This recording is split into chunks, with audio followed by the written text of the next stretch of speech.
자, 의회와 의회 정치 세 번째 세션을 시작하도록 하겠습니다.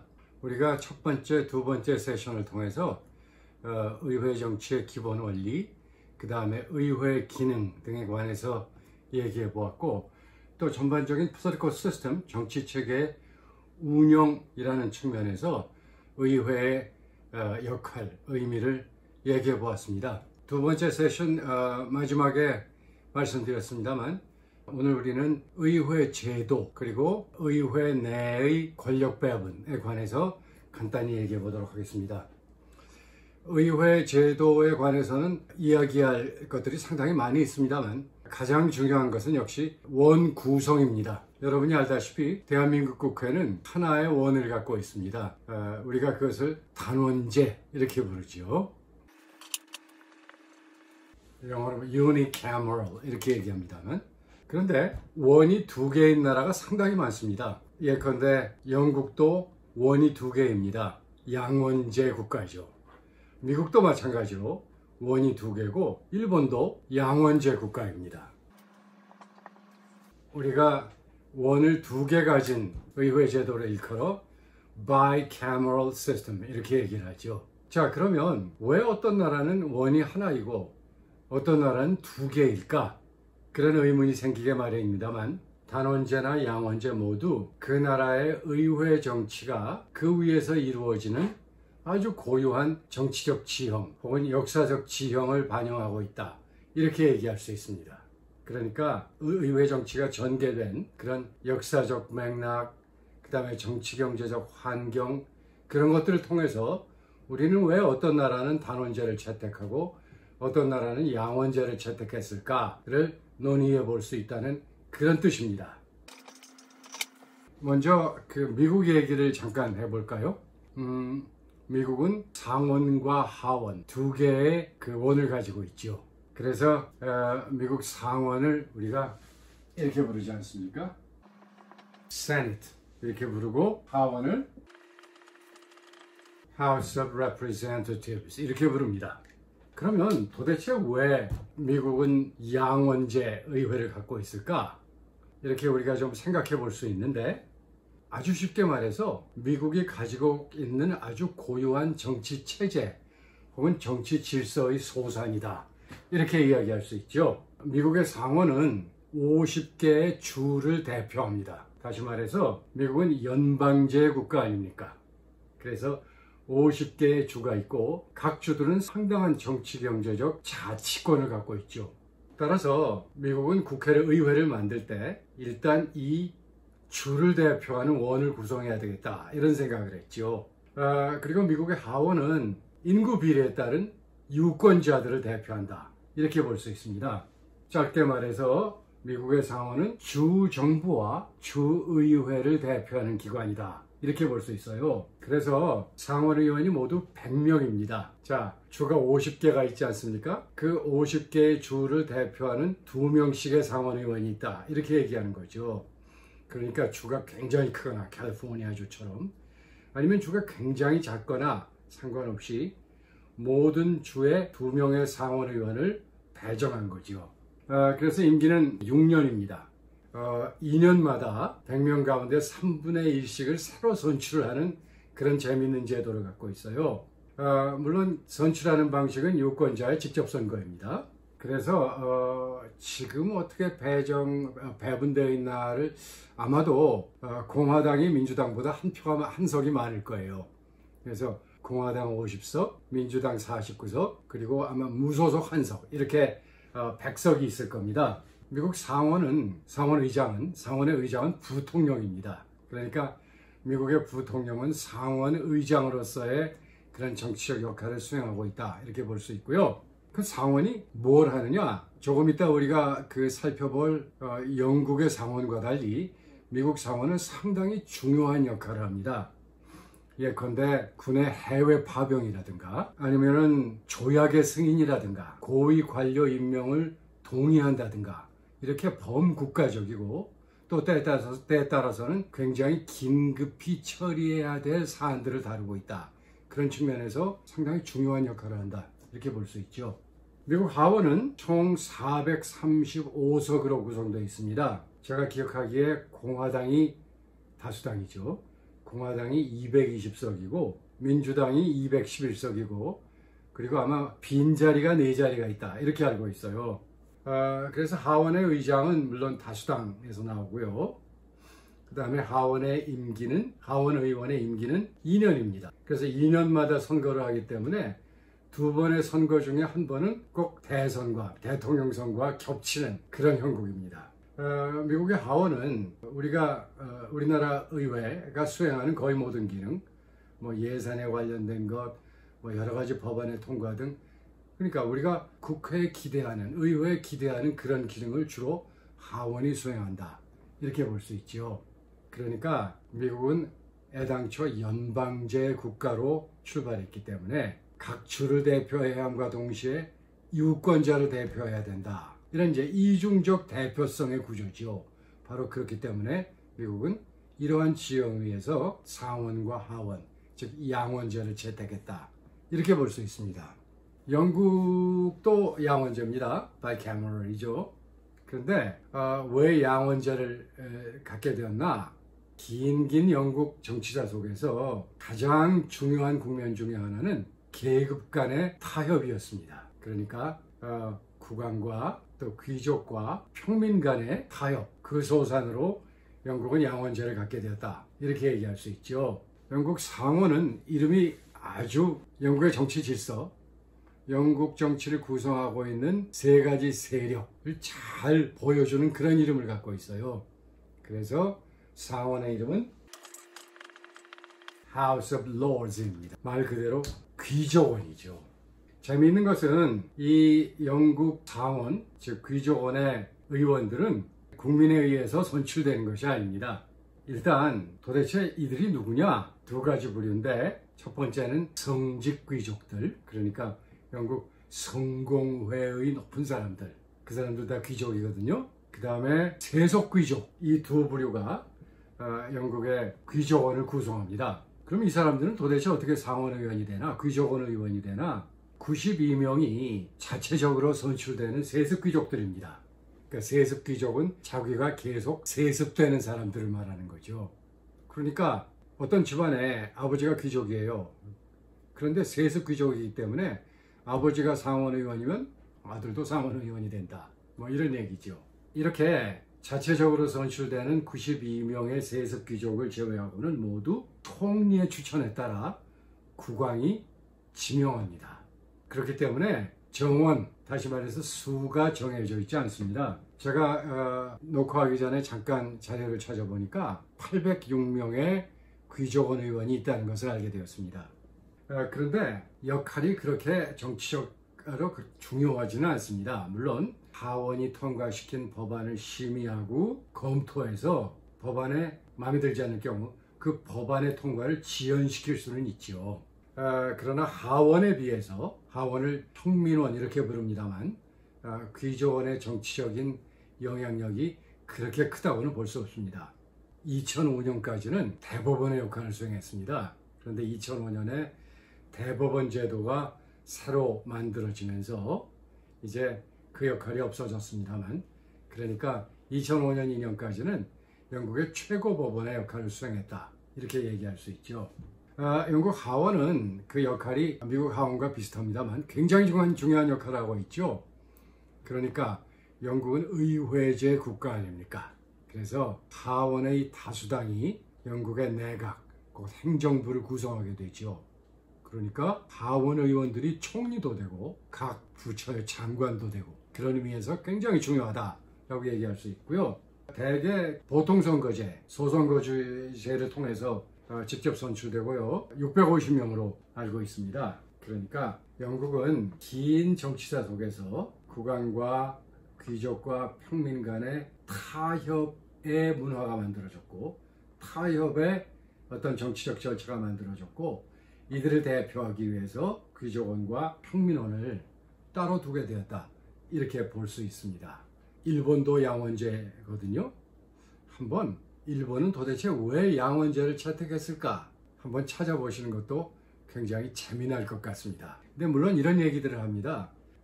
입법의 효율성이나 혹은 의회 정치의 안정성 혹은 행정부를 제어한다는 측면에 있어서 양원제가 좋은가 뭐 단원제가 좋은가 그런 논의들을 합니다만, 그것보다는 양원제와 단원제는 결국 한 나라의 정치적인 지형의 소산이다.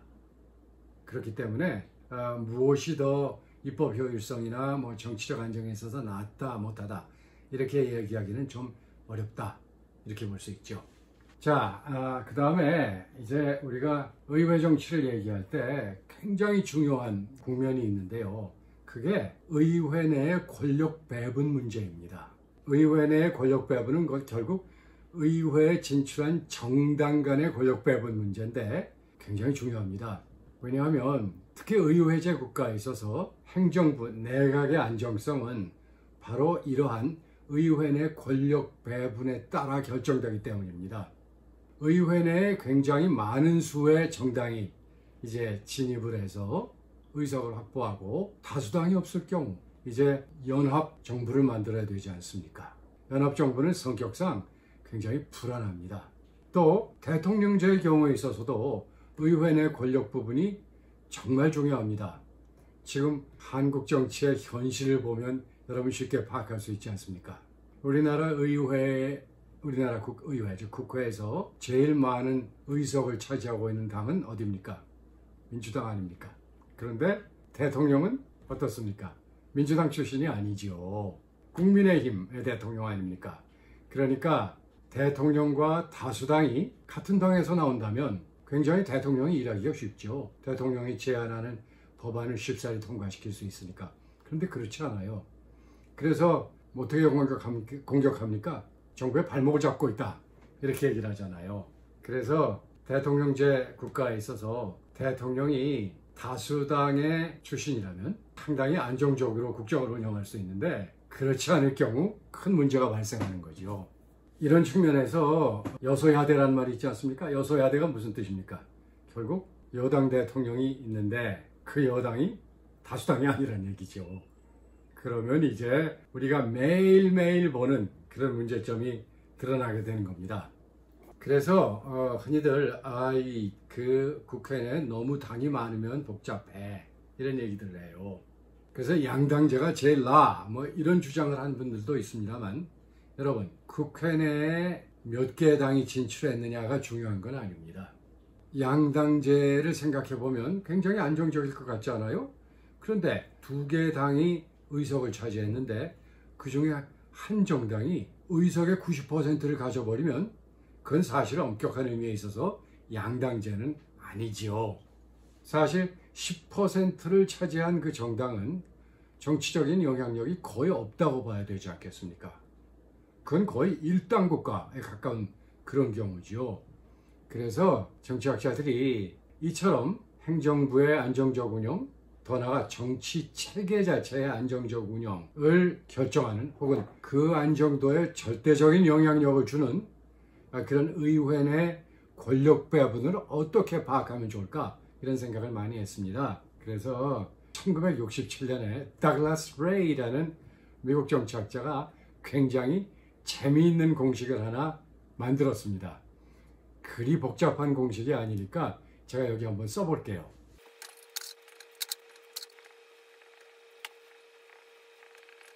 보기에는 굉장히 복잡해 보입니다만 아무것도 없습니다. 뭐가 복잡한가요? 여기 M자 옆으로 눕힌 거, summation, 우리가 수학 배울 때 시그마 아닙니까? 다 더하는 거죠. 이 뒤에 걸 다 더하는 거. 간단해요. 그러면 도대체 이게 뭐냐? 우선 NP라는 거는 원내 정당수를 말해요. 그러니까 어떤 의회에 두 개의 당의 의석을 갖고 있으면 NP는 2죠. 2. 그 다음에 N, 이거는 총 의석수를 말합니다. 우리나라 경우는 300이죠. 어떤 국가의 총 의석수가 100석일 수도 있죠. 그 다음에 FI라는 건 뭐냐면 의회 내에 진출한 정당들이 각기 몇 개의 의석을 갖고 있느냐, 이거예요. 그러면 극단적인 예를 한번 들어볼까요? 어떤 국가의 총 의석수가 100개예요.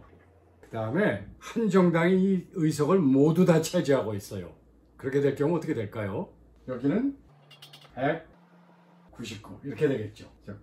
9,900분의 1이네요. 그 다음에 FI는 바로 그 정당이 가지고 있는 의석수인데 혼자서 100석 다 하고 있기 때문에 199 이렇게 되겠죠. 그러면은 결국 이걸 계산해 보면 이 값은 얼마입니까? 100 곱하기 99 뭘로 나눕니까? 그것을 100 곱하기 99로 나니까 1 아니에요. 1. 그래서 1에서 1을 빼면 0이 나오죠. 0. 그러니까 이 지수 0은 의회가 하나도 쪼개져 있지 않다. 이런 얘기예요. 의회 내 권력이 절대로 쪼개져 있지 않고 한 당에 다 모여 있다. 이런 겁니다. 그러면 또 다른 예를 한번 들어보면 어떨까요? 그래서 제가 아까 하나 예를 한번 만들어 봤는데 당이 두 개고 60석 40석씩 갖고 있다. 이런 예를 한번 들어봤어요. 그래서 계산을 해보니까 의석수 100이니까 이건 똑같이 199죠. 그리고 정당이 두 개니까 첫 번째는 60 곱하기 59일 테고 더하기 40 곱하기 39겠죠. 그래서 계산을 해보니까 0.515가 나오더라고요. 그래서 이래서 그걸 빼니까 얼마입니까?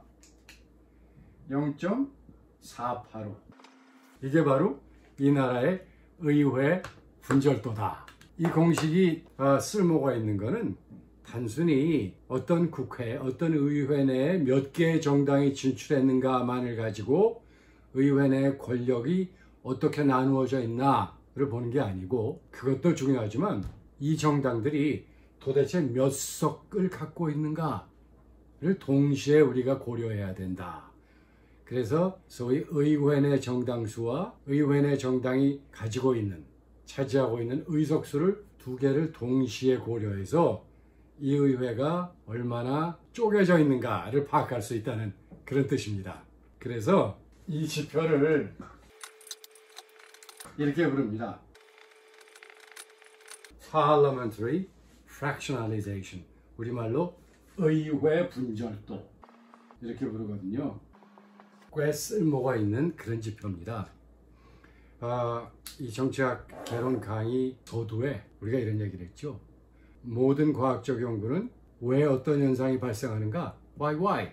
이거에 대한 답을 찾는 일이다. 따라서 과학적 정치학 연구는 마찬가지로 어떤 정치 현상이 왜 발생했는가를 찾아내는 것이다. 이런 얘기를 했죠. 행정부가 제대로 기능을 잘하지 못한다면, 또 의회가 입법 활동의 효율성이 크게 떨어진다면, 또 보다 크게 정치 체계가 잘 작동하지 않는다면 무엇 때문일까? 원인을 찾아야 되지 않겠습니까?